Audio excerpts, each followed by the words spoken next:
Hi, Jason here at Time Warp. So we're going to talk about cookbooks today. And the ironic thing is those who know me know that I don't cook. I probably never opened a recipe book in my life to actually cook something out of it. My extent of cooking is finding out where we can make reservations and going and eating. But I do know a lot about cookbooks, and I know a lot of different ways you can use cookbooks. Let's talk about using them for the purpose in which they were written, the recipes.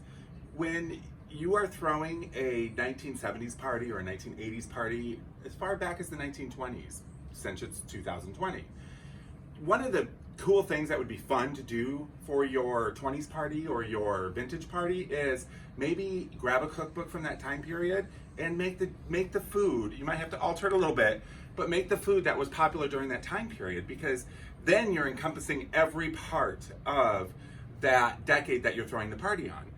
But because some of them can be quite fun, from jello molds to meat molds, just craziness.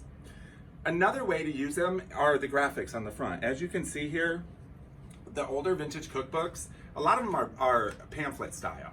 And they're great to frame and just put up in your kitchen. The artwork is fantastic, from mid-century, like the cookbook, to the comic-driven 60s, to the iconic 60s housewife in her pumps and fit and flare dress.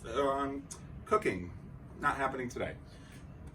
There are different ways. Also, outside of the most standard cookbooks like your Betty Crocker or your Watkins cookbooks, your cities may put out local cookbooks.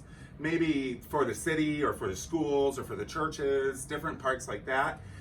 And it's fun to see all of the residents' different recipes. So check that out too.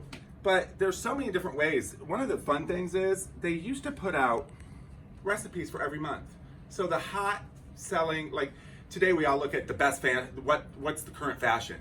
Back in the day when there was no internet, people relied on these. They relied on cookbooks. So there was a whole slew of different types. And you could get what's hot for that month.